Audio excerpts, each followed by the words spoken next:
राम मंदिर का आंदोलन बीजेपी की मूल गंगा है। उसमें भी तमाम सारे मुद्दे जुड़ जाते हैं, गवर्नेंस, अटल बिहारी वाजपेयी का चेहरा, अडवाणी जी का। ना तो जनसंघ, ना आरएसएस और ना भारतीय जनता पार्टी इसमें सन 83 तक नहीं जुड़े थे। कांग्रेस ने इस मुद्दे को कई बार लेने की कोशिश की बीजेपी से। बीजेपी आती है इसमें 89 में पालनपुर अधिवेशन से, संघ उसके पहले आ जाता है। और वो ताला कैसे खुला? ताला खुलवाया अरुण नेहरू ने। अब तो ये बिल्कुल सब पब्लिक डोमेन में है। मुझे भाई 2017 से आज हम 2026 में बैठे हुए हैं।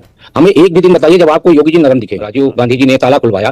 ताला खुलवाने क्यों गए थे? इसलिए गए थे क्योंकि साहबानो मामला उनके गले की फांस बन गया था। इशू डाइवर्ट करना था। हिंदुओं को ये लगने लगा कि राम मंदिर का जो मुद्दा है या राम मंदिर, राम की जन्मभूमि पे मंदिर का निर्माण भाजपा ही कर सकती है। आज जो हिंदुत्व की उबाल है, वो हिंदुत्व की उबाल को कोई भी राजनीतिक पार्टी छू नहीं सकता है। कहूंगा मानक जी कि ये राम की ही माया है कि आज जो लोग परहेज कर रहे थे वो सब राम राम जप रहे हैं। चाहे किसी क्या गलती कर रहा है क्या विपक्ष? राकेश जी, राम मंदिर को चर्चा के केंद्र में लाकर बीजेपी को फायदा पहुंच जाएगा क्या? योगी जी को आपदा में अवसर मिल गया? आपको लगता है कि हिंदुत्व के मुद्दे पर कभी भी भारतीय जनता पार्टी घाटे में रहेगी? मुझे कभी नहीं लगता इस परिवेश में कि भारतीय जनता पार्टी हिंदुत्व के मुद्दे पे किसी तरह के घाटे श्री राम। दोस्तों कैसे आप? आई होप सारे स्वस्थ होंगे और मस्त होंगे। तो एक बार फिर स्वागत है आपका इस चैनल पर। आज के चैनल पर डिबेट काफी जबरदस्त होने वाली। जी हाँ, ये जो राम मंदिर चंदे का जो प्रकरण चल रहा है, जिसको लेकर विपक्ष काफी आग बबूला हो रखा है, अब बीजेपी ने भी मोर्चा खोल दिया। जी हाँ, बीजेपी के प्रवक्ता खुल के विपक्ष की पोल खोलने में लगे हुए हैं कि किस तरीके से ये राम मंदिर के खिलाफ थे, वहां पर राम मंदिर बनने नहीं देना चाहते थे, अपने वकील खड़े कर दिए थे और मतलब जो भी इनका पूरा भाई साहब इतिहास था पूरा खंगाल दिया। और आज तक राम मंदिर के दर्शन करने नहीं गए। क्यों नहीं गए? इसी को लेके भाई साहब जबरदस्त है। और वहां यूपी में योगी जी ने तो बुखार होके सब कुछ हिसाब किताब बराबर कर दिया। अब विपक्ष फंस गया। विपक्ष बोलता भाई बीजेपी ने घेर लिया, भाई हिंदुत्व के पीछ में बीजेपी इनको ले आई और हिंदुत्व के ये बीजेपी से जीत नहीं सकते। अब क्या किया जाए? इनके जो दरबारी वरिष्ठ पत्रकार कहे जाने वाले हैं वो अब नया नैरेटिव घुमा रहे, जो आपको डिबेट में देखने को मिलेगा विनोद अग्निहोत्री के रूप में। विनोद अग्निहोत्री क्या कर कह रहे हैं देखो, सुनिए डिबेट में। अगर आप सुनेंगे तो काफी मजा आने वाला है। ये कांग्रेस का मुद्दा था, लेकिन वहां बैठे थे राकेश शुक्ला ने भाई साहब जबरदस्त तरीके से धो डाला। उन्होंने बता दिया कि राम मंदिर अयोध्या में दरवाजे क्यों खोले गए थे। साहबानो केस में कांग्रेस की घुसी पड़ी थी पूरी तरीके से, तो मुद्दे को डाइवर्ट करने के लिए किया गया था। और हिंदुत्व के पिच पर विपक्ष बीजेपी से जीत ही नहीं सकता। और अब विपक्ष फंस गया। भाई साहब जबरदस्त डिबेट हो रही है। पूरी डिबेट देखो, अंत तक देखो और अपने कमेंट जरूर लिखना। और अभी तक चैनल को सब्सक्राइब नहीं किया तो सब्सक्राइब कर लेना। तो शुरू करते हैं इस धमाकेदार डिबेट को। जी आप मुझे बताइए, क्या ये कहना गलत होगा विनोद जी कि बीजेपी राम मंदिर के आंदोलन की वजह से ही यहां तक पहुंची? बहुत सारे लोग कहते हैं नहीं, इसमें और भी बहुत सारे फैक्टर हैं, पर क्या सबसे बड़ा फैक्टर राम मंदिर ही रहा है क्या? और उसके 1984 के बाद से हम बार बार ये एग्जांपल देते हैं ना, 284 में 2 से लेके और यहां तक आए, 2 से लेके यहां तक आए। इसमें तो कोई डाउट नहीं है ना विनोद जी कि बुनियाद में बीजेपी की सबसे बड़ा मुद्दा यही मुद्दा। जैसे गंगा निकलती है गंगोत्री से और गंगा सागर तक जाती है, तमाम सारी नदियां उसमें जुड़ती हैं और उसमें अपना जल देती हैं, लेकिन गंगा मूल होती है। तो राम मंदिर का आंदोलन बीजेपी की मूल गंगा है। उसमें फिर तमाम सारे मुद्दे जुड़ जाते हैं, गवर्नेंस, अटल बिहारी वाजपेयी का चेहरा, अडवाणी जी का और सारी चीजें जो, और दूसरे दलों का कमियां, मतलब कमजोरियां, वो सब उसके ट्रिब्यूटरीज हैं। मेन जो गंगा भाजपा के विकास की है वो राम मंदिर का आंदोलन है। मैं कुछ चीजें मैं भी जरा जोड़ दूं क्योंकि उस दौर का थोड़ा बहुत मेरा भी है। देखिए, सबसे पहला राम मंदिर को लेकर के राम मंदिर का आंदोलन जब 1949 में मूर्तियां रखी गई तो साधु संतों ने इसको चलाए रखा, शंकराचार्यों ने और तमाम अखाड़ा परिषद के साधुओं ने।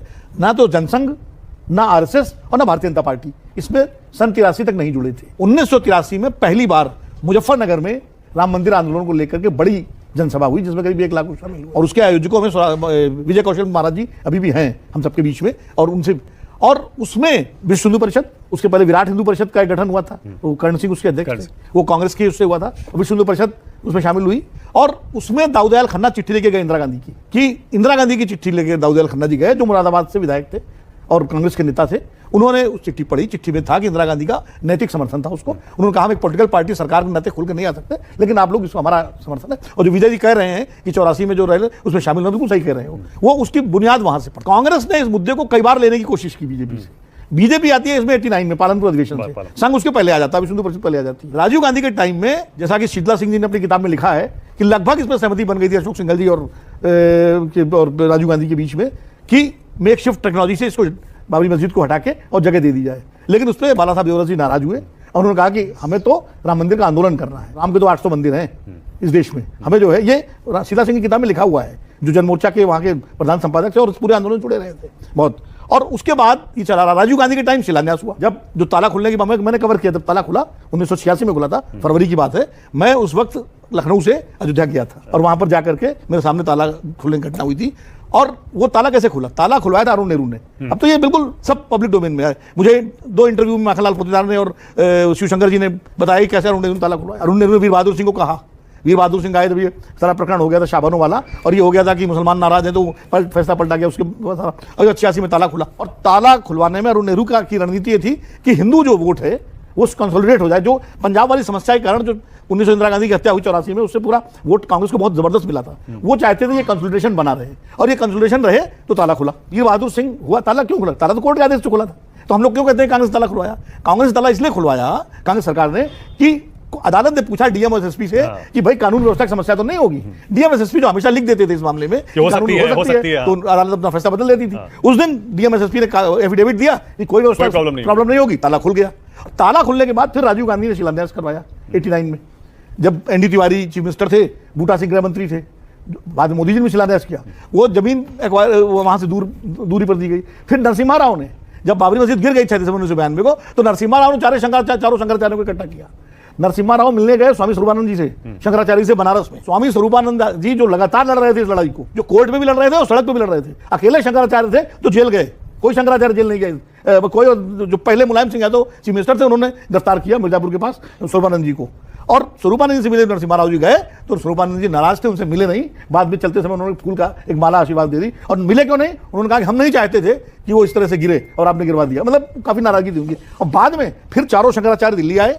स्वामी भारती तीर्थ पहली बार दिल्ली आए, श्रृंगेरी वाले, और चारों प्रधानमंत्री निवास में गए, और शंकराचार्य नरसिम्हा राव जी ने बाकायदा आधी धोती पहन करके और नंगे बदन शंख बजाते हुए उनका स्वागत किया। और वो रामालय ट्रस्ट बना था राम मंदिर निर्माण के लिए। शंकराचार्य जी ने कहा, उन्होंने नरसिम्हा राव जी ने कहा था कि मंदिर ना मैं बनवाऊंगा ना अडवाणी जी बनवाएंगे, मंदिर साधु संत बनवाएंगे और शंकराचार्य जी बनवाएंगे। चारों शंकराचार्य, रामानंदाचार्य, रामनरेशाचार्य, ये रामानुजाचार्य और अखाड़ा परिषद के सब संत उस ट्रस्ट में शामिल थे, जिस ट्रस्ट को रिप्लेस करके ये नया ट्रस्ट। ऑलराइट, अब राकेश शुक्ला, क्योंकि हमने कहा कि चीजें आनी चाहिए तो सही है, बिल्कुल सही है। देखिए, हमारा मकसद यही होता है कि दर्शकों को जरा कॉन्टेक्स्ट भी दिया जाए, खासतौर से उन दर्शकों को, हमारे व्यूअर्स को जो 90s और 80s के दौर में शायद सिर्फ पढ़ते हैं और सुनते हैं, कई सुनाई बातें होती हैं उनकी।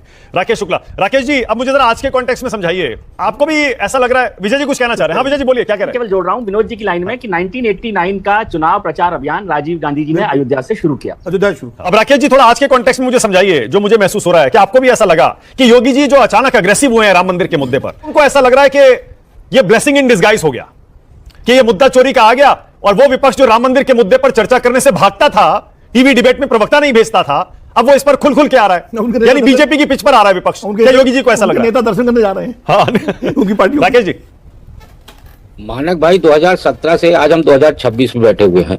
हमें एक भी दिन बताइए जब आपको योगी जी नरम दिखे हों। हाँ। मुझे तो किसी भी दिन नहीं दिखे। हाँ। जब भी वो दिखे हैं तो बिल्कुल इसी मिजाज में दिखे हैं। एक बात जरूर मैं कहना चाहूंगा, अभी सब लोगों ने बड़े विस्तार से रखा कि माननीय राजीव गांधी जी ने ताला खुलवाया। मुझे लगता है एक पेज छोड़ दिया गया है उस पे, और पेज ये था कि वो राम भक्त क्यों बने थे, ताला खुलवाने क्यों गए थे। तो इसलिए गए थे क्योंकि साहबानो मामला उनके गले की फांस बन गया था, इशू डाइवर्ट करना था। उस इशू को डाइवर्ट करने के लिए अरुण नेहरू जी ने उनको कहा कि आप राम मंदिर का ताला खुलवाइए, सारा मुद्दा डिवाइड अलग हो जाएगा, और इसलिए वो राम मंदिर का ताला खुलवाने गए थे। ये मुझे लगता है चैप्टर तभी पूरा हो। नहीं, साहबानों को बोला मैंने शुक्ला जी, आप सुन नहीं पाए। फिर उसके बाद जब राम की जहां तक बात आती है, तो मंदिर बनने के बाद मैं भी अयोध्या नहीं गया, लेकिन जब टेंट में बैठे हुए थे रामलला, तो मैं 2 बार दर्शन किया। प्रभु श्री राम का जो सर्वाधिक समय बीता वनवास काल में, उससे मैं जुड़ा हुआ हूं, वो चित्रकूट है। 11 साल 11 माह 11 दिन वो बिताए थे चित्रकूट में। आज भी उनकी जो त्रेता युग का है, वो आज भी उनके चिन्ह वहां पे मौजूद है। सीता जी की रसोई है, स्फटिक शिला है, सब कुछ मौजूद है वहां पे। तो सवाल यहाँ पे ये नहीं है कि आज के परिप्रेक्ष्य में क्या है। आपका एक कथन एकदम सही है कि भारतीय जनता पार्टी के आगे बढ़ने में राम मंदिर की महत्वपूर्ण भूमिका है, लेकिन उसमें भारतीय जनता पार्टी ने जो सबसे बड़ा कर्तव्य किया वो ये किया कि राम मंदिर निर्माण यानी हिंदुत्व को धार देने के लिए उन्होंने हिंदुओं के बीच में एक विश्वास का कायम किया, एक ऐसा विश्वास जिससे हिंदुओं को ये लगने लगा कि राम मंदिर का जो मुद्दा है, या राम मंदिर, राम की जन्मभूमि पे मंदिर का निर्माण भाजपा ही कर सकती है। और उसका कारण ये था कि कांग्रेस जिस तरीके से अप डाउन कर रही थी राम के इशू पे, यदि राम के इशू पे कांग्रेस ताला खुलवाने के बाद स्टेट फॉरवर्ड आगे बढ़ती तो भारतीय जनता पार्टी के हाथ में ये मुद्दा नहीं आने पाता। लेकिन कांग्रेस क्योंकि अप डाउन कर रही थी, इसलिए भारतीय जनता पार्टी को अवसर मिला, और भारतीय जनता पार्टी ने राम जन्मभूमि के मुद्दे को बेहतर तरीके से भुनाया। मैं 2001 में जब प्रयाग कुंभ में धर्म संसद हुई थी, और वो धर्म संसद अशोक सिंघल जी ने किया था, मैं वहां 10 दिन था धर्म संसद कवर करने के लिए, और उस धर्म संसद में संतों को पैर पकड़ के लाने वाले व्यक्ति थे अशोक सिंघल जी, मैं उसका चश्मदीद हूं। और वहां सबसे नाराज होने वाले संत थे निर्मोही अखाड़ा के रामचंद्र परमहंस जी, जिसकी जमीन थी, यानी जो 8 एकड़ जमीन की बात हो रही है, उसका मालिक का अनाहत रामचंद्र परमहंस जी के अखाड़े के पास था और वो इस बात पे अड़े हुए थे कि इस धर्म संसद में मंदिर निर्माण की तारीख तय होनी चाहिए। लेकिन अशोक सिंघल जी का कहना यह था कि तारीख हम तब तक तय नहीं करेंगे क्योंकि अभी कोर्ट में मामला है, इसलिए जन समुदाय का एकत्रीकरण और कोर्ट का फैसला, ये दोनों को मिला के राम मंदिर का निर्माण हो। आज जो हिंदुत्व की उबाल है, वो हिंदुत्व की उबाल को कोई भी राजनीतिक पार्टी छू नहीं सकता है। लेकिन मैं एक बात जरूर कहूंगा मानक जी कि ये राम की ही माया है कि आज जो लोग परहेज कर रहे थे वो सब राम राम जप रहे हैं, चाहे किसी रूप में जप रहे हैं, सबको राम राम जपा रहे हैं राम,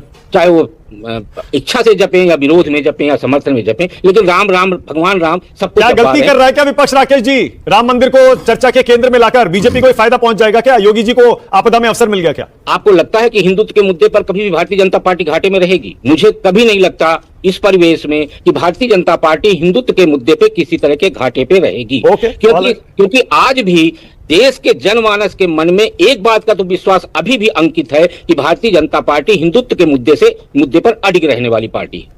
और जब तक इस मन स्थिति को बदलने में कामयाब नहीं होगा विपक्ष, तब तक मुझे नहीं लगता कि हिंदुत्व के मुद्दे को वो लोग छू पाएंगे। राकेश शुक्ला जी से सहमत हैं आप? हिंदुत्व पर बीजेपी को पता है कि उसे कोई नहीं हरा सकता, इसीलिए योगी जी अग्रेसिव भी दिख रहे हैं। वो कह रहे हैं आ जाओ इसी मुद्दे पर हो जाए। राकेश शुक्ला सही कह रहे हैं कि हिंदुत्व की पिच तो बीजेपी की पिच है, इसमें कोई दो राय नहीं है। लेकिन कई बार जब अपनी पिच में गड्ढा खुद जाए तो मुश्किल हो जाती है। बैटिंग मुश्किल हो जाती है। बैटिंग मुश्किल हो जाती है। जैसे सामाजिक न्याय की पिच में बीजेपी ने गड्ढा खोद दिया तो सारी सामाजिक न्याय की पार्टियां पिट गई। ओके, ऑलराइट, इसी नोट पे खत्म कर रहा हूं। देखा आपने किस तरीके से विनोद अग्निहोत्री नया नैरेटिव बनाने की कोशिश कर रहा था और किस तरीके से राकेश शुक्ला ने इसकी सारी पोल खोली, सब कुछ बता दिया। क्यों? क्या विपक्ष फंस गया कि भैया बीजेपी तो मुखर होके खुले उसमें आ रही है। अब ये जो भी चंदा चोरी का वो चल रहा है उसने पकड़ भी लिया, एसआईटी बिठा दी, पकड़ भी लिया। अब हमारे पास क्या मुद्दा रह गया? हिंदुत्व के मुद्दे पर बीजेपी हमारे को फिर लपेटेगी। अब वो बचने का कोड ढूंढ रहे हैं, तब वो कांग्रेस को बताने पर लग रहा है कि भाई साहब कांग्रेस ने मुद्दा लेके आई थी, इंदिरा गांधी ने उसका साथ दिया था, ये कहता है। जैसे चापलूस दरबारी पत्तलकार बैठे हुए विनोद अग्निहोत्री, आपने देख ही लिया। तो आई होप कि आपको डिबेट पसंद आएगी। डिबेट पसंद आए तो लाइक कीजिए, शेयर कीजिए, चैनल पर नहीं तो सब्सक्राइब कीजिए। मिलता हूं फिर के चैनल डिबेट के साथ, तब तक जय श्री राम।